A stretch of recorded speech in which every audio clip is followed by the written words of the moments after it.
Hello everyone, welcome back to my channel that is English field. तो friends, देख लीजिए अब paper.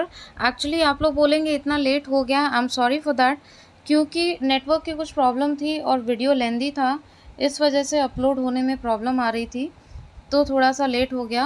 I am so sorry. तो आइए देख लेते हैं क्या है। ये डी सीरीज़ है, ओके, डी फॉर डॉग। तो ये डी सीरीज़ है, इसको देख लीजिए। बाकी जिनकी सीरीज़ अलग हो वो लोग अपना अकॉर्डिंगली आंसर उसमें टिक कर सकते हैं या फिर उसको मैच कर सकते हैं। तो आइए देखते हैं first question. Which of the following is mismatched. तो इसमें से आपको मिसमैच्ड बताना था और इसमें आपका आंसर हो जाएगा बी, बी फॉर बॉल। ठीक है, तो बी वाला आपका आंसर करेक्ट हो जाएगा क्वेश्चन नंबर फर्स्ट का।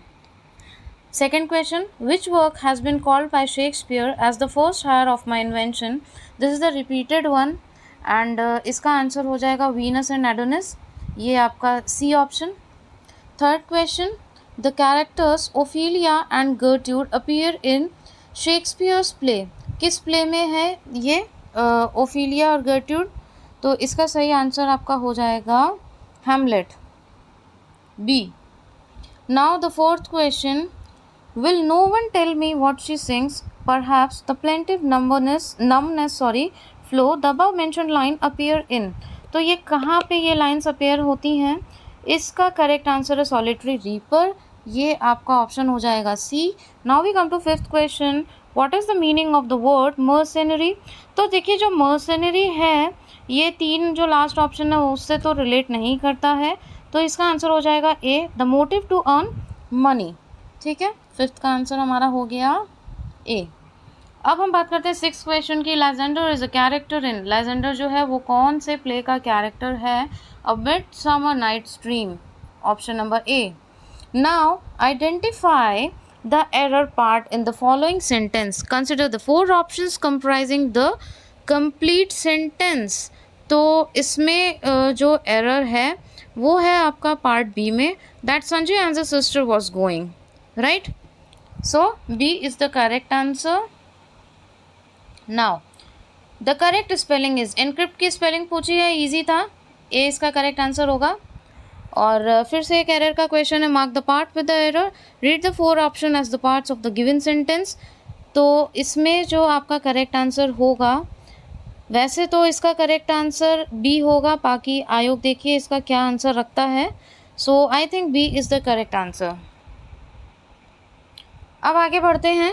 Tenth question, find out the most suitable preposition from the given option. These boxes are very heavy, they are full of. तो इसका आंसर ऑफ होगा, they are full of books. तो B is the correct answer for question number 10।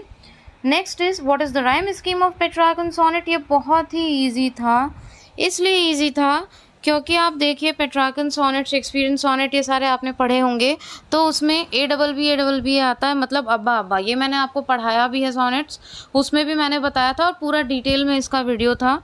तो ये तीन option जो last के हैं वो तो कतई मैच ही नहीं कर रहे हैं, क्योंकि इनमें तो किसी में अब्बा अब्बा आया ही नहीं है, एक ही ऑप्शन में आया है, तो आपका यही करेक्ट है। ये एक मैं आपको बता रही हूँ एलिमिनेशन मेथड, जिनको सटीक आंसर नहीं पता था वो भी इसको इस तरीके से सॉल्व कर सकते थे। तो अब हम देख लेते हैं क्वेश्चन नंबर कौन सा आएगा, 12th जी। तो 12th क्वेश्चन में है, mark the part with the error, read the four options as the part of the given sentence. इसका करेक्ट आंसर होगा ऑन देयर अराइवल, क्योंकि ऑन देयर अराइवल नहीं होता है। फिर 13th क्वेश्चन है, which of the following authors has written the line. तो ये जो लाइन है वो विलियम शेक्सपियर की है, हालांकि इस लाइन को हमने अपने वीडियो में कहीं डिस्कस नहीं किया था, कुछ क्वेश्चंस आए हैं ऐसे। नेक्स्ट देखिए, which of the following poems is not written by John Galsworthy. तो जॉन गैल्सवर्दी ने कौन सी पोएम इनमें से नहीं लिखी है? Admonition to a traveller. तो 14th का हो जाएगा लास्ट वाला। अच्छा देखिए, पोएम से क्वेश्चन उठाया है, मतलब देख रहे हैं आप गैल्सवर्दी से टच में लिया है, लेकिन गैल्सवर्दी की पोएम्स को उठाया है। जो क्वेश्चन हमेशा आते रहे हैं, ट्रेडिशनल क्वेश्चंस नहीं आए हैं, इसके बारे में मैंने आपको बताया भी था। Coxon is a character in Justice. Justice में है कोक्सन। जस्टिस बहुत ही डिटेल में with points, with explanation, each and everything character explanation आपको करवाया गया था। A story in verse or prose with a double meaning is popularly known as, तो वो क्या होता है? Allegory, जिसमें दो स्टोरी चलती है. Which of the following authors has written the lines for fear of which here this thou age unbid? तो ये जो लाइन है वो विलियम शेक्सपियर की है. ये सोनेट से ली गई है. और कौन से सोनेट से ली गई है? शायद ये 104 से ली गई है. एक बार आप भी देख लीजिएगा, लेकिन ये विलियम शेक्सपियर की है. Question number 18. In which poem of Wordsworth does the line our birth is but asleep and forgetting occur? ये तो सबने ही कर लिया होगा. ये है इमॉर्टैलिटी ओड से. फिर 19th है, in the classification of Shakespeare's play in which category does the two gentleman of Verona come? इसका आंसर होगा अर्ली कॉमेडीज, ए. ये मैंने आपको बताया भी था कि इन चीज़ों को बहुत अच्छे से प्रिपेयर कर लीजिएगा. कौन सी अर्ली कॉमेडीज़ हैं, कौन सी ट्रेजेडी है, लास्ट प्लेज, रोमन प्लेज. ठीक है.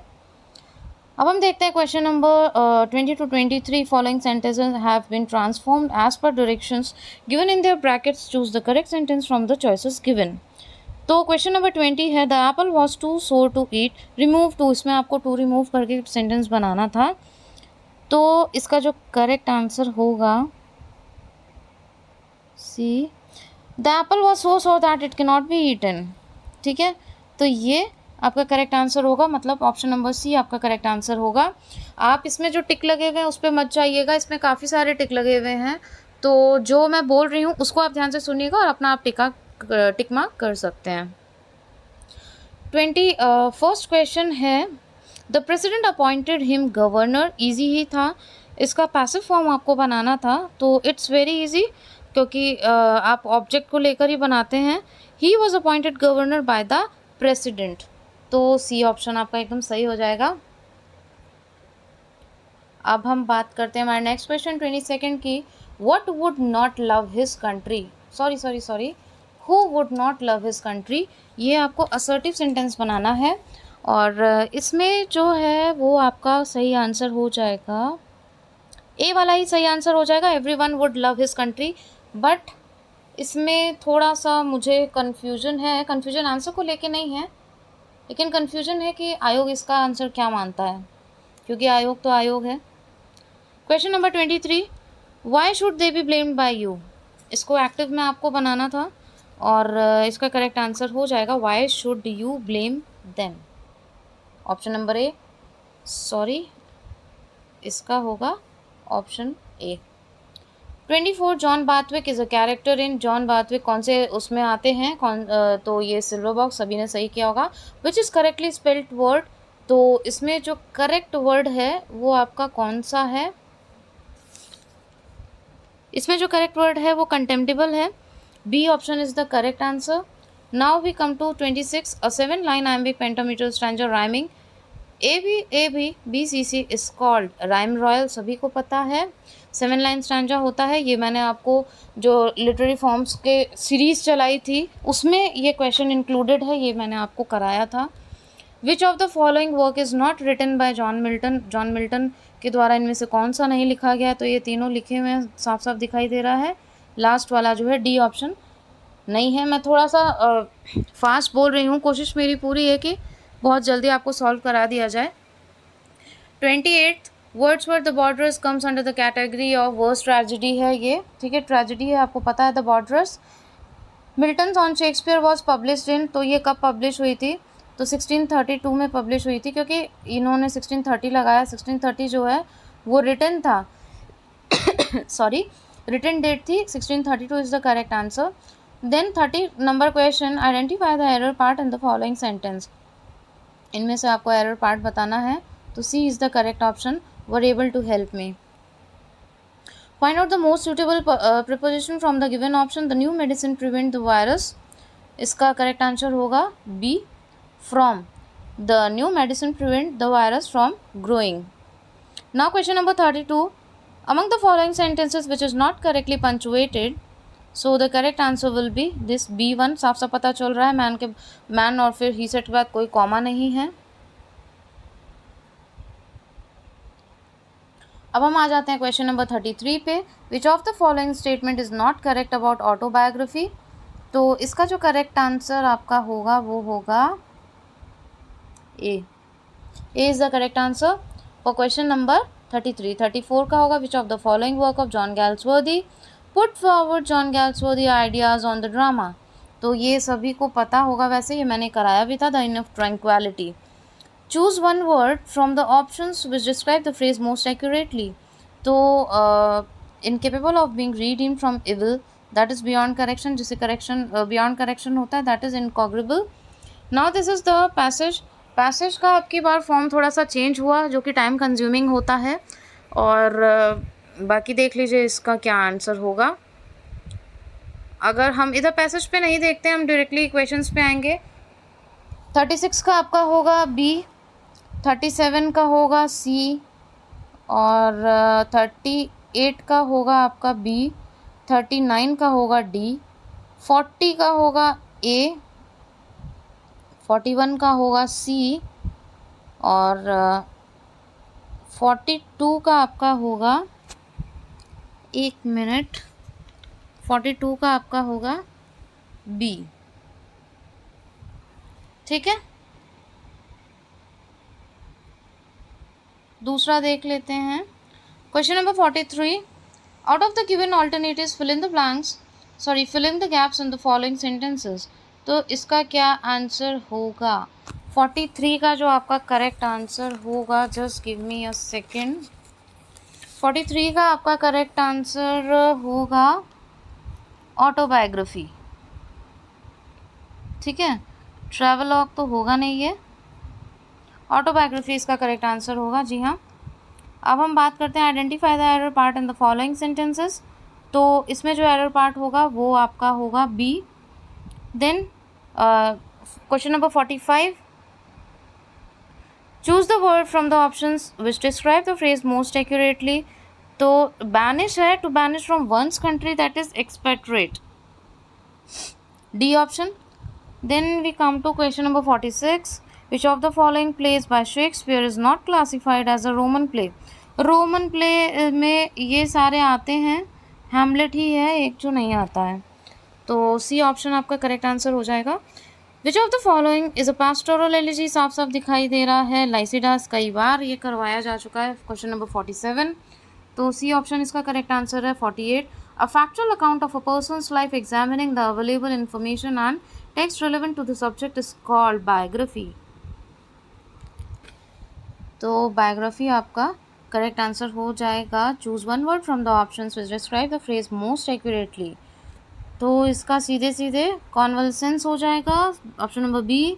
नाउ द करेक्ट एक्सपेलिंग आपको देखनी है कि इसमें से करेक्ट एक्सपेलिंग कौन सी है, तो डिफरेंशियल है, option number D. Find out the correct sentence, इसमें आपको करेक्ट सेंटेंस फाइंड आउट करना है। तो वो जो करेक्ट सेंटेंस है वो है I shall go just now, B is the correct answer।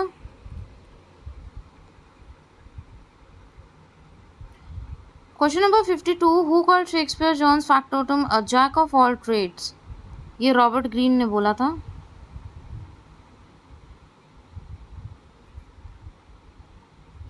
अब हम देख लेते हैं question number 53, the great artistic movement renaissance had full impact on English literature in 16th century।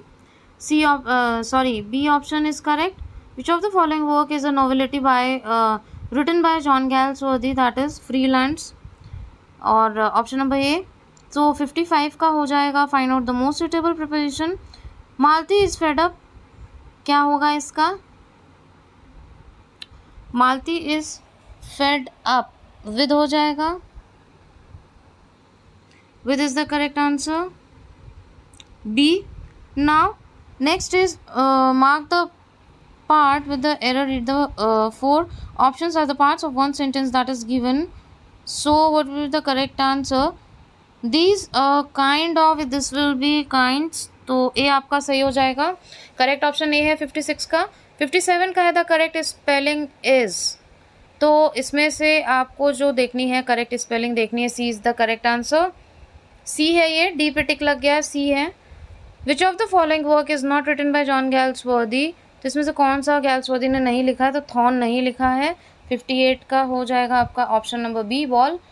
59 का है lap me in soft lightness, married to immortal verse such as the meeting soul may pierce in notes with many a winding bout the above lines appear in allegro में आती है ये lines.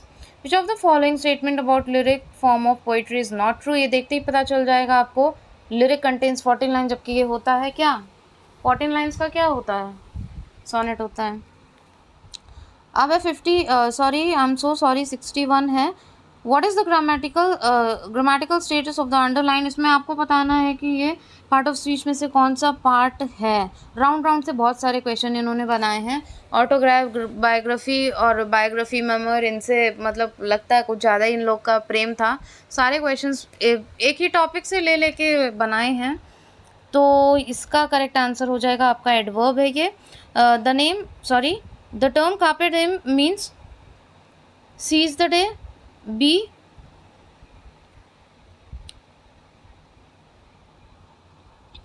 अब देख लेते हैं क्वेश्चन नंबर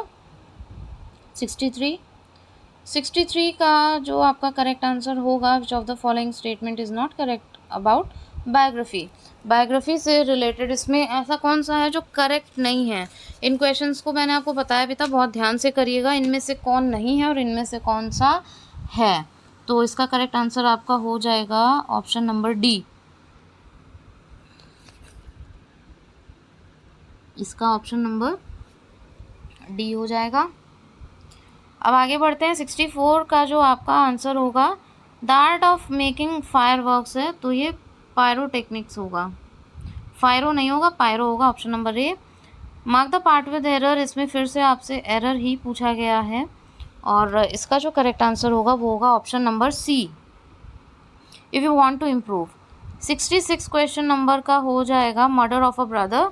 ठीक है, उसको क्या कहते हैं फ्रेज को, मोस्ट एक्यूरेट कौन सा है, तो फ्रैट्रिसाइड होता है.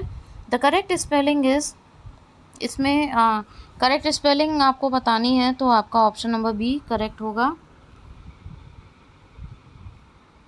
अब क्वेश्चन नंबर 68 पे आ जाते हैं. We divided the property. इसमें आपको अप्रोप्रिएट प्रीपोजिशन फिल करना है. I am not going to read the whole question because बहुत टाइम भी लग रहा है. तो क्वेश्चन नंबर 66 आप मैच कर लीजिएगा. इनटू होगा, we divided the property into several parts होगा. ठीक है, पर्सन की बात नहीं हुई है तो इनटू होगा. फिर 66 की बात होती है तो I have not seen him since होगा. सी होगा ऑप्शन. 70 का होगा बिहेवियर. एक minute, I am sorry, your behaviour does not admit के साथ हमेशा क्या यूज़ होता है, एडमिट ऑफ.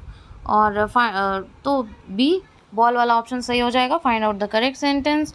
इसमें आपको करेक्ट सेंटेंस फाइंड आउट करना है तो इसका जो करेक्ट आंसर होगा ए होगा.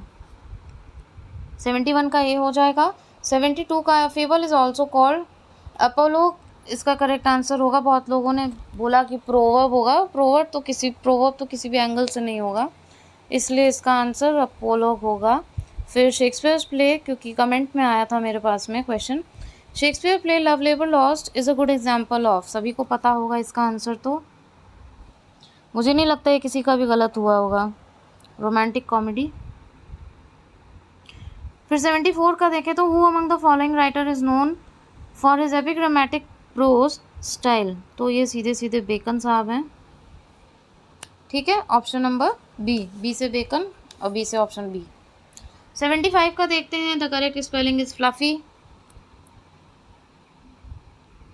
75 में correct spelling is fluffy. Option number A is correct. फिर I broke this glass by accident. ठीक है, तो बी ऑप्शन करेक्ट होगा. 77 का होगा the line the soul was like a star and dwelt apart. ये तो मतलब एकदम कहते हैं ना कि बहुत इनका फेवरेट क्वेश्चन है. तो लंडन 1802 सबका सही गया होगा.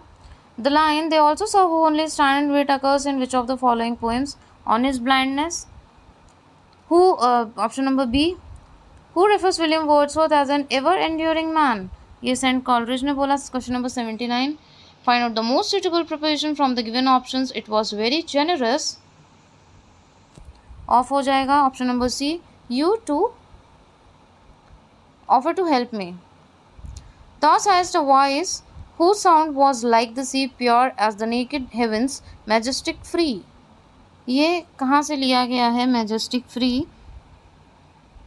इसका करेक्ट ऑप्शन है जॉन मिल्टन। 81 का। 82 पे आते हैं। The meaning of the word indignation is, indignation anger, anger, anger इसी में दिया हुआ है, option number D. 83 what is the grammatical status of the underlined word in the following sentence? There was a great round of applause. देख लीजिए, round round को घुमा के पूछा गया है, बार बार राउंड के ऊपर ही इनका पूरा फोकस था, तो इसमें होगा नाउन, ऑप्शन नंबर ए 83 का। 84 a dramatic monologue is a type of poem that contains, तो सीधे सीधे इसका हो जाएगा क्योंकि इसमें इमेजनरी स्पीकर होता है, C is the correct answer. 85 ये लिटरेरी टर्म्स के मैंने डिटेल में वीडियो जो बना रखे थे उनसे आपको क्वेश्चन भी मिल गए हैं और ये क्वेश्चन भी कराया हुआ है, I am sorry. Question number 85 to 86, identify the correct form of a verb phrase out of the given choices as to complete following sentences. तो ये इंस्ट्रक्शन आपको यहाँ पे दिया हुआ है, इसमें से कौन सा करेक्ट होगा? Option number C. ये एक फॉर्मेट पे आधारित है, ठीक है, तो ऑप्शन नंबर सी इस पे करेक्ट होगा। 86 the boss wanted to know, option number A, how I had done the job. तो फ्रेंड्स देख लीजिए 87 number, identify the error part in the following sentences, consider 4 options comprising the complete sentence. So which is the correct answer? Are, इसकी जगह is होना चाहिए था, 15 miles है। तो as a dramatist John Galsworthy belong to the realistic tradition of Jones and Pinero. Their favourite question and repeated one also, what is the grammatical status of the underlined word in the following sentence? Vasco da Gama was the first to round the Cape of Good Hope। फिर से आ गया ये round घूम के, verb होगा इसका, option number last D. Which of the following statement is true about a closed drama? Closed drama क्या होता है भाई? A closed drama is intended to be read rather than to be stage in theatre. ये भी question मैंने करवाया था आपको, drama to be read, option number C होगा क्वेश्चन नंबर 90 का। 91 पे आ जाते हैं। The prose Gothic novel denotes, क्या डिनोट करती है भाई? तो इसका करेक्ट ऑप्शन हो जाएगा B. A type of prose fiction which has been set in the middle ages often often, क्या दिया हुआ है, it's not clear, 1 second, 1 minute. Often suffused with gloomy castle, ठीक है, ग्लूमी कैसल और ये मिडिल एजेस को रिफ्लेक्ट करती है, तो ये गोथिक नॉवल की जो है कैरेक्टरिस्टिक होती है, तो ये ऑप्शन सही होगा बी। Find out the antonym of the word ample, तो एम्पल का मीगर होता है। Find out the appropriate transformed exclamatory sentence of the following assertive sentence, तो आपको ये जो असर्टिव में है इसको एक्सक्लेमेटरी फॉर्म दिखाना है, C is the correct answer, what a merry time we had of it last night. Then option number, question number 94, in the first folio edition of Shakespeare dramas, which play was omitted? Pericles सबका favourite हो गया है क्या? ये आयोग का favourite है, बहुत टाइम से आ रहा है और सबको पता चल गया होगा, ये तो किसी का गलत हो ही नहीं सकता। My views may be different, देखिए ट्रिकी क्वेश्चन है, my views may be different from yours but you should not be indifferent to your interest, तो option number B, question number 95 का ऑप्शन नंबर बी करेक्ट हो जाएगा। आगे बढ़ते हैं,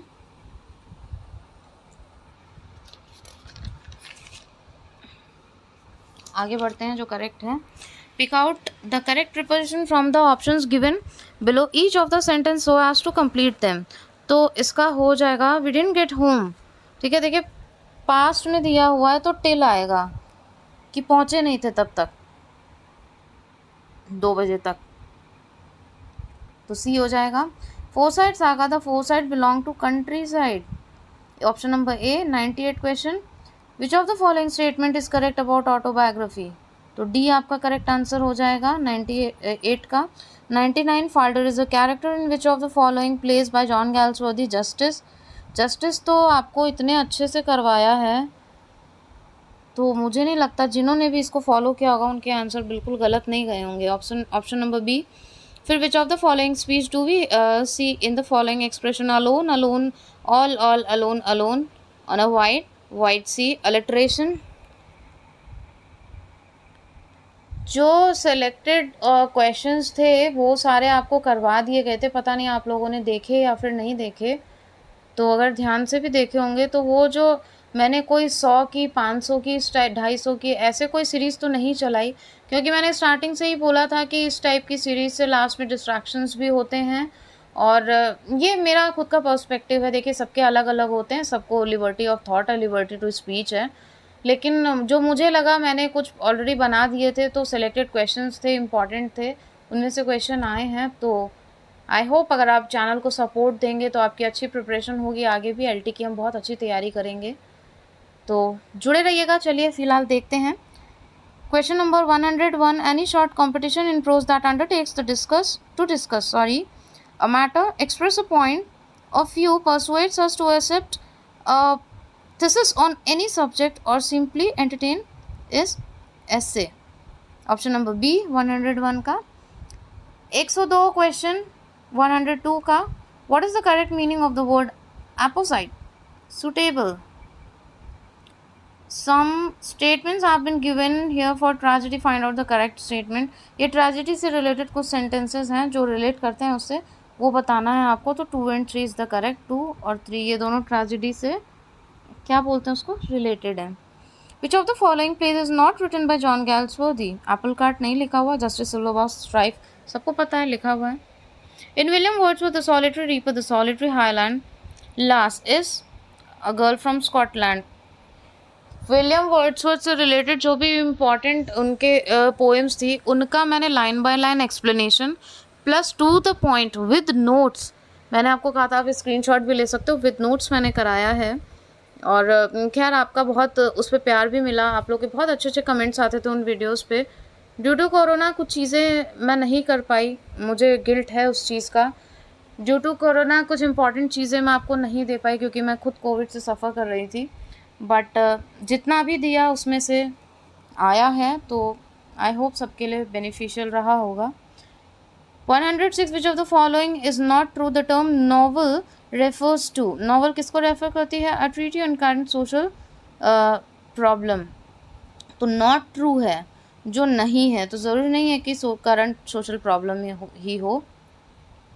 चलिए अब हम देखते हैं question number 107। Transform direct narration into indirect narration. Read, sorry, I'm very sorry. Ram said, how lovely this flower is. Ram explained with joy, that was a lovely flower. एक minute.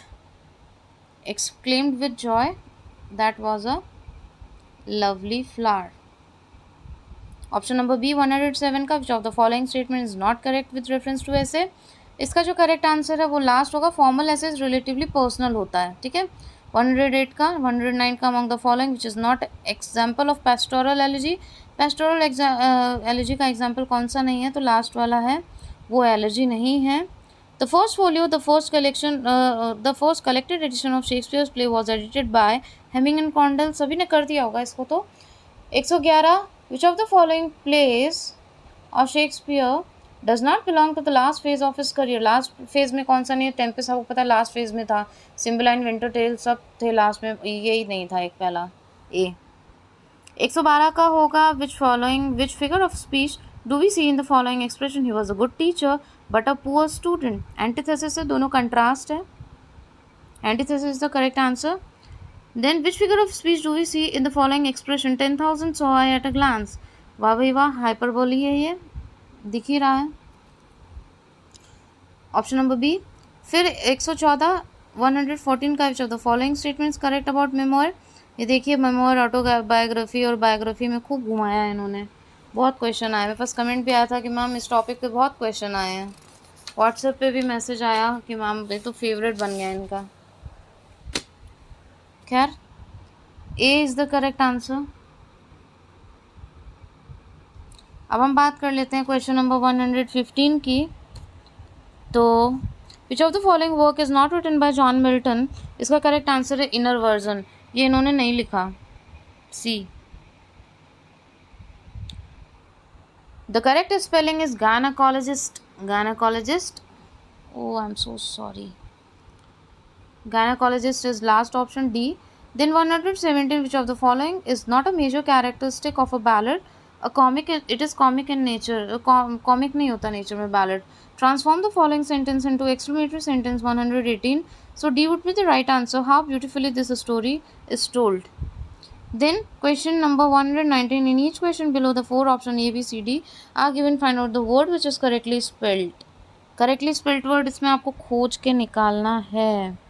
तो इन्वर्टिब्रेट होगा इसका, option number B होगा. Then question number 120. Omelette की spelling पूछी थी. तो वैसे ऑमलेट तो बहुत फेमस है, लेकिन स्पेलिंग इतनी फेमस नहीं है. तो B is the correct answer. Comment करके बताइएगा कि ऑमलेट की स्पेलिंग किस किस की सही हुई. I am very anxious to know. ठीक है, प्लीज़ कमेंट करके ज़रूर बताइएगा. आई वांट टू नो कि किस किस की स्पेलिंग सही हुई है, और एकदम सच बताइएगा. ठीक है, रेशो देखते हैं किसकी कितने लोगों की सही होती है. 121 कुजीन की स्पेलिंग है, तो कुजीन की स्पेलिंग है D. D is the correct answer for 121. 122 diarrhoea. Diarrhoea A part सही है.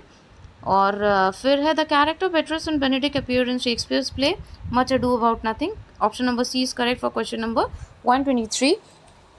Then which of the following is not a form of ode. तो पिंडारिक भी है, होरेशियन भी है, इरेगुलर भी है. इस पर मैंने बहुत अच्छा खासा वीडियो बनाया था, काफ़ी डिटेल में. डिटेल इन द सेंस कि मैंने वही पॉइंट्स पिकअप किए थे जो क्वेश्चन पॉइंट ऑफ व्यू से important, exam point of view से सिलेक्टेड मटेरियल था. और आई होप कर लिया होगा वैसे भी सबने, जैकोबियन नहीं है. तो 124 के लिए option number C is the correct answer. Then 125, this is the last question of this series the UPTGT English. Which of the following work of William Shakespeare is written in 6-line stanza and shows decided signs of immaturity? तो ये Venus and Adonis होगा, option C होगा. This is the correct answer for question number 125. Now this was the solution of your paper. अगर कुछ questions में आपको confusion है या कुछ भी रहा हो, ऐसा आपको लगता है, क्योंकि देखिए no one is perfect. I tried my level best to solve this questions. And अगर आपको कुछ ऐसा मिलता है या फिर कुछ एफ टाइप के क्वेश्चन लगते हैं, तो आप कमेंट बॉक्स में प्लीज़ इंटरैक्ट किया करिए, शेयर किया करिए. और दूसरी सबसे बड़ी चीज़, from the bottom of my heart मैं ये चीज़ बोल रही हूँ, क्योंकि कुछ ऐसे डिसहार्टनिंग वाले मैसेजेस आए कि अच्छा नहीं लगता है देख के. क्योंकि आप जब किसी से कनेक्ट हो जाते हैं तो थोड़ा फील होता है. तो जिनके नहीं अच्छे गए हैं पेपर, अभी तो देखिए वैसे रिज़ल्ट आया नहीं है, और जो भी मेरिट के कट ऑफ वगैरह का कुछ जब आइडिया लगेगा तो मैं अपलोड करूँगी. ऐसे हैसल में कुछ भी अपलोड करना ठीक नहीं है. तो आप मुझे ज़रूर इंटरैक्ट करिएगा. बाकी कमेंट बॉक्स में कमेंट करिएगा आप, जो भी आपके क्वेश्चंस हो, क्वेरीज़ हो, जैसा कि मैं हमेशा आपको बोलती हूँ. और जिनका नहीं अच्छा हुआ, हम उसकी बात कर रहे थे, जिनको लगता है कि हो सकता है वो अटक जाए, तो देखिए निराश कभी नहीं होना चाहिए. लाइफ जो है चलते रहने का नाम है, और जो चलता रहता है, रुकता नहीं है ना, वो कभी ना कभी कुछ ना कुछ अचीव करके ही रहता है. लेकिन जो हार मान के रुक जाएगा, तो उसके तो सारे एफर्ट, सारे प्रयास ही बंद हो जाएंगे. ठीक है, और the way all 5 fingers are not equal. तो किसी का होता है, किसी का नहीं होता है. पढ़ने वाले की ही जीत होती है, पढ़ने वाले की हार होती है. जो मैदान में उतरेगा नहीं, जो एग्ज़ाम नहीं देगा, उसकी ना हार होगी ना जीत होगी. ठीक है, ये दो पहलू तो फेस करने ही करने हैं. इसलिए होपलेस होने की बिल्कुल भी ज़रूरत नहीं है. स्माइल के साथ में, अपनी फ्रेश मॉर्निंग के साथ में नया दिन शुरू करिए. आगे वैकेंसीज हैं, स्टिल यू आर कैपेबल. आप ये सोचिए जो भी आपने अटेम्प्ट दिया उसमें आप कुछ प्लस में ही हो, कुछ माइनस में नहीं हो. ठीक है, जो भी किया आपने, प्रयास किया, तो सिलेबस आपका कुछ पॉइंट अबव ही क्या होगा, प्लस में क्या होगा, आपकी नॉलेज एनहांस हुई होगी, और भी चीज़ें आपने कवर अप की है. जो भी फॉलीज रह गई, उन फॉल्ट्स को आप रियलाइज़ करो. इस पर मैं एक वीडियो ज़रूर बनाऊँगी. ठीक है, वो आप देखिएगा. और इस टाइप के वीडियो आपको बहुत पसंद भी आते हैं. तो आगे क्या करना है, क्या स्ट्रैटेजी होनी चाहिए, अभी से लग जाइए. देखिए तभी कोई मंजिल हासिल हो सकती है. LT की सीरीज़ हम लोग स्टार्ट करेंगे, और विद डेडिकेशन और इंपॉर्टेंट पॉइंट्स के साथ में, तो उसको फॉलो करना बिल्कुल मत भूलिएगा. Thank you so much for watching and giving your precious time. और जैसा भी आपका रिजल्ट हो, कमेंट बॉक्स में शेयर ज़रूर करिएगा. Thank you.